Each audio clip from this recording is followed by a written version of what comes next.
Hey folks, welcome back to another episode of Finding Data Friends. Thanks for joining us today. We are lucky to have Carole with us today as our special guest on the pod. Thanks for joining us. Do you want to tell us a bit about yourself? Hi everyone. So I've been involved in tech for about 25 years. It started out when I asked my now ex to buy me a computer, which I knew nothing about as I'm pre-internet old, which is a saying I'm going to trademark now, by the way. My Okay. first computer was a shared Spectrum ZX, which I used to play Jet Set Willy, Manic Miner, do the whole load quote, print screen and all of that, which I loved. But anyway, he broke the motherboard on it while trying to put it together and then just left it. So I taught myself how to build computers and fixed it because I've always loved taking things apart to see how they work. My first real project was when the old MSN groups closed down. I built a forum to replace a friends group called Addicted to Discworld because at the time I was. Okay. I'm completely self-taught as I wasn't able to go to university as I was a foster kid, but I'm now completing my degree in computer and IT and business because I don't like to say that I've not finished something. So it's more for me than anything else. I'm the Sure. integration manager at Biomni. I've been there for 10 years this year. I've gotten to work with some really big clients like Fidelity, HP, Veritas, Computer Center. But the project that I'm really, really loving and it just excites me completely is the one we're doing called CharityBot, which is a Tech for Good project we've got going. And I've been luckily been able to work with a lot of really great charities who are doing some really good work, and it's just completely absorbed me. I love the stuff they're doing, and the fact that I can help them in some way is just brilliant. On the side, I also run TechWitch, which I started for three reasons. One, to feed my love of solving problems and doing stuff. And the second, to give my semi-verbal autistic son a place to showcase his amazing graphic design and animation skills.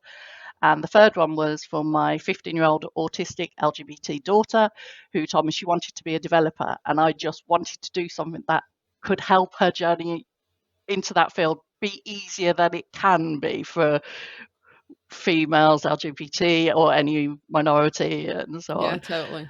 Yeah, Anyone I who's mean, not a straight white dude. Let's leave it at Yeah. that. yes, pretty much. I'm just going to put that out there. Yes, I mean, I've said it before, but my favourite saying I read on LinkedIn once, I think it was Rebecca Murkoff. If it wasn't, I do apologise, but it was, if you can't get a seat at a table, build your own table. So I built a table, and I want it to be there for everyone to come and get a seat on, no matter what. I And love that. That's a what great saying. Yeah. yeah, it's just stuck with me from the moment I read it, and I was like, Hmm. yeah, that's what I want. And my dream is one day maybe tech which can be big enough that I can actually employ other people rather than Yeah, the yeah. small people, and give them that leg up and that step in, and to get the experience and show them that the tech world can be a place where everyone's included and no one has to feel, other or excluded. Yeah, I love that. That's super cool. Wow, so you have a ton on, but if you have to choose, what one of the questions we always ask on the pod is what your favorite data feature is. So do you have a favorite data feature, or can you narrow it down? So this one was really, really difficult. Even between the time I spoke to you two last and now, it's probably changed around a bit because for me, my favorite thing is whatever I'm using at the time. So I work a lot with Microsoft Azure and Bot Framework. And my favorite thing is obviously it's data integration because I'm an integration manager and I love doing it. So I think if I had to narrow it down, it's the Azure API management tool at the moment. I Mm. recently used it to convert a SOAP API to REST. And because it was so easy to do, it was just a joy. I mean, there can be a lot of gatekeeping in tech and data. So tools that have easy to follow documentation and are accessible Hmm. to more than the most seasoned developer are, for me, definitely the way forward. I mean, tools like that make data integration a lot easier and let us concentrate on doing all the cool shit that we enjoy doing. Yeah, Uh, totally. yeah. for me, it's about taking the basic level of what I like to refer to as the hierarchy of needs of the business, then automating it so everyone can level up. You know, they can level up the people, skills, businesses, they all level up because they're not spending their time trying to get through the basic tasks anymore and can concentrate on the tasks that suit their skills better. Um, you know, there's that fear out there that automation may take people's jobs, but this was probably the same fear when washing machines were invented. I know you two have heard this one before, but there's some out there that haven't. And so you're always going to need a human element to train and maintain any automation. But again, it's just what can free us up to level up our skills and get us concentrating on the more important things, and as I've said before, maybe the people afraid of the washing machines taking the job got together, invented the tumble dryer. We don't know, and we don't know until we're freed up. We don't know what levels we can reach, and it's just all about that freeing up of resources to see how much better we can get and cool shit we can do. Yeah, I love that. And I actually go on, Ben. I gotta say, I mean, this is a story repeating itself over and over again. No matter if you take the washing machine or if you take someone trying to solve problems, and now everybody and their cat is using ChatGPT to do that, Yes. with potentially questionable result at this point. But we will get to a point where if I need a fancy short PowerShell script to rename all the files in a folder, I will just ChatGPT to do it, and it will actually give me the right and potentially best answer for it.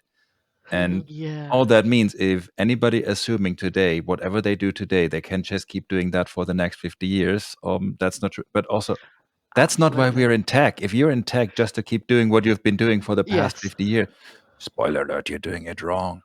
Absolutely. I'm having so many friendly debates with my colleagues at the moment about GPT and all of that, and we've got like two schools of thought. There's me, who's just so excited. It's like, oh my god, this is new, this is cool, what can we do, let's just get in there. And then there's the other side that is like, Carole, please calm down. It's not that great. We've got to, take it with a pinch of salt. But I'm like a toddler. I'm like, no, I must play. Yeah, And I've been. me, I was going to say, I've been playing with the GitHub Copilot chat. Yeah. Where you can have it open in VS Code or Azure Data Studio and then ask it. I think it's just VS Code at the moment. You can ask it questions, right? Like, how should I solve this problem? And then because it can see your code, you can just like copy and paste it straight in, right? And it's neat. I mean, like you said, Ben, it's not perfect all the time, but it at least gets you like closer to where you need to go. Gives you some good ideas. Exactly. It's not replacing us entirely at this point, but it's giving some great hints. It's making things easier. I think it's always about finding the balance. I keep having that debate up to today. We're still doing a lot of work on-prem with integration service where people tell me, oh, you're using technology that's basically 20 years old. And I'm like, yeah, but it's still doing the job just perfectly for that same challenge. So if a challenge is basically the same like 20 years ago, why not tackle it with the same solution that has proven? Yeah. Another thing I want to say, when we started this podcast, and we were like, okay, these are kind of the questions we're going to ask. One of the fears we kind of had was, well, everyone's just going to say, okay, my favorite feature is Power BI, and at like 5 episodes in, this is going to get a bit boring. Many interesting facets we've heard 17 episodes in. Keep it coming, people. I think we should be keeping a table. Yes. We should be keeping track of what everyone said on like on a page so we can go back and see. Yes. Tally Next them up. year, invite them all back and see if it's all changed. Yeah, totally. Yes. Well, last time you told me that you liked. Yeah.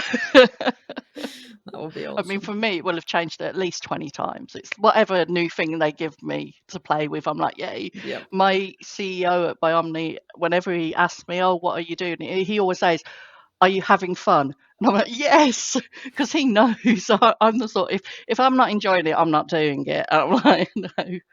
And it's getting my hands in, just like, oh, what can we do? I love that. So when you're not building tables for others, and when you're not playing with the API, is there a non-favorite thingy for you that's out of the data world? Non-favorite? Well, no, non-favorite. hang on. Hold on. Rewind. It is a Friday. We're going to after all. edit this Hang out. on. Okay, cut. Okay. The jury will disregard this statement. Is there a favorite non-data thingy? This is what I was going. I mean, at least, well, we figured out they did not put on my camera at first. So why not ask an entirely wrong question? I'm just mixing things up here, people. I like it.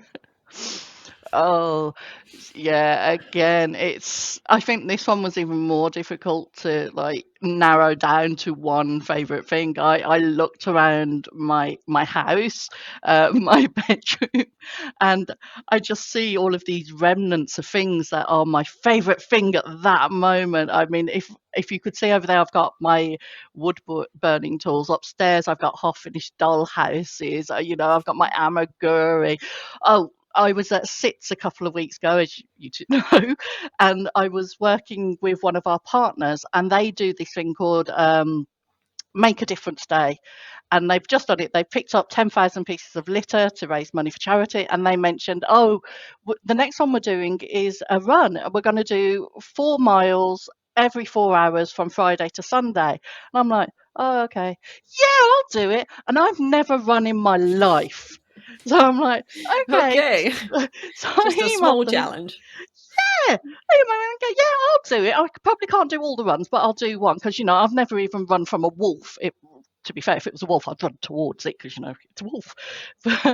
But no, because that's suddenly my favorite thing. The last 2 weeks, I brought all the gear. I'm out in the morning. I've got all of this. I'm doing a run. I ran, and it's like, and I haven't died yet, but I may die before then.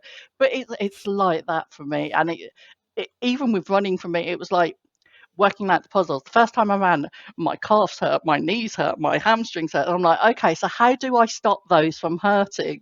So I've got the compression sleeve for my calf, the socks, and all of this. And it's putting it all together. And if I could do it in a tech way, if I could have like robotic legs to do the running for me, I would so have that. I mean, I read that Elon Musk has had permission to start his neuro thing testing. I'm like, yeah, me, please. Plug it in. I'll do it. Hang on. Have you seen what he's done to Twitter? And you still want this person to implement something to your brain? I'm not sure. It's just, I'm that desperate to do the Matrix. Like, I know Kung Fu. I just absorb it. Cyberpunk from the old Shadowrun days. Just plug it in and bring it into my brain. It's like, at the moment, it's books. Books do it for me because I've ever since I was a child, it's like if you get a book, you don't know anything about the subject, and then you read that book, and by the end of the book, you suddenly know stuff about that subject. It's like, oh my god, it's magic. Reading is magic. So it's that. I mean, in my off time, I'm always reading. I'm always learning. As Ben was saying earlier, I am a huge fan of lifelong learning, and I don't think you can ever stop. And luckily, I enjoy it. So I'm always absorbing. I'm always looking for the next thing to interest me or to excite me. And I'm quite eclectic in that way. I also get very passionate and go like this a lot. So it's good. That's why it's a video, so we can capture that passion. Yes. Exactly. In a podcast, you wouldn't be able to see it. No. Smart decision, Ben. Yes, very smart. I mean, I have my bright moments. It's rare. Very rare, but from time to time it just happens. So if you've heard any of the other podcasts, we accidentally started abducting people in a van. So yes, in this journey, accidentally-ish, I'm going to say. Yeah, I mean there was snacks how do you in the van. kidnap someone by accident? Yeah. We'll figure that out later. I think I could get kidnapped by accident. I'd just see something interesting and go. You're in the van. Just like, we didn't even try. We don't want you here. What are you doing? It's like, no, look, that's cool. I want to play. Well, when we're on this journey, we're obviously going to get hungry. What is your favorite food that we should eat on our journey? And it can be from your part of the world or wherever. Oh, okay. So I used to be a chef. Not many people know Perfect. that. Yeah. So I had like 15 years as a chef before I started doing this tech thing. It's actually something that I always say is like coding is like cooking to me. you can have a recipe and stick all the ingredients in, but if you don't know how to, fold the egg into that, it doesn't work. But anyway, sorry, tangent. Food. So 1, I love food. 2, I love cooking. My favorite food though has got to be anything Korean. I love samgyetang, barbecue. For my birthday a few weeks ago, we went to a Korean restaurant in Edgware Street, Goji, I think it was called, and it was amazing because you could do all the cooking on the table and all of that, which is Nice. brilliant. But yeah, anything Korean, I love. Anything new, not too spicy though. I'm not good with spice and that. Recently, I also discovered that I'm lactose intolerant, which is fun. So I'm now embracing some dairy-free foods, which have been interesting. So I could tell you my least favourite food, and that's dairy-free cheese. That stuff should not be invented. Yeah. I will say that dairy-free stuff and alternative everything has come a long way recently, because I spent probably a year or so doing a dairy-free diet when I was younger, and everything was terrible. Like the chocolate was horrendous. Like there was nothing good to eat. It was terrible. But now I feel like quite often you'll get like vegan cakes or dairy-free cakes, and you wouldn't know that they weren't regular cakes. They taste amazing. Yeah, I brought some a few weeks ago, and my son ate them, and I was like, "How dare you!" But obviously, they must be good for a 25-year-old to eat them. So exactly. There you go. That's a good test. Yes. You say about recipes and following recipes to make things. Well, I attempted to make banana bread last week, and let me tell you, I followed that recipe perfect, and what came out was not banana bread. So it may just have been a poor recipe. It's not you, Jess. It's them. Oh no! See, there's a rule with recipes. You make it twice. Make it the first time as they say it, and then make it the second time as you should, because you learn it as you go. Well, see, here's the better thing. I made a shit version of banana bread, and then my wife came home, and I was like, I tried to make banana bread, and she looked at it, and she was like, oh. But you know what? Yesterday, because of the hankering for banana bread it created, she made an amazing loaf of banana bread. So now we both win. There you go. Perfect ploy. And that's how it's done. Yes, exactly. Absolutely. No, you don't have to make the banana bread anymore. I mean, kind of everybody wins but Kels, because now she's in charge of the banana bread making at your house. But yeah, she likes baking. It's fine. Everybody wins. I like that. That's perfect. Yeah, I think I've just realised why my partner is so bad at baking and cooking. I think it's because I go, oh God, no, I'll do that. Exactly. I'm also bad at cleaning and cooking. Yes. Putting gas in the car, all these things. I do that. Yeah. I've got to have one job, right? Fair enough. All right, we are nearing time. This was a real pleasure. It was really nice getting to know you. I do hope we catch up in person at an event sometime soon. Yes. Or anytime. Well, I'm saying anytime, but you're kind of blacklisted now until we get to the reunion episode.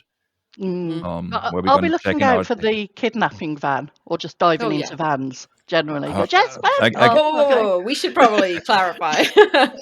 Again, general advice in life: people don't look out for the kidnapping van. You're kind of asking for trouble. This is my free life advice for you today, this week. What if it's a wonderful adventure?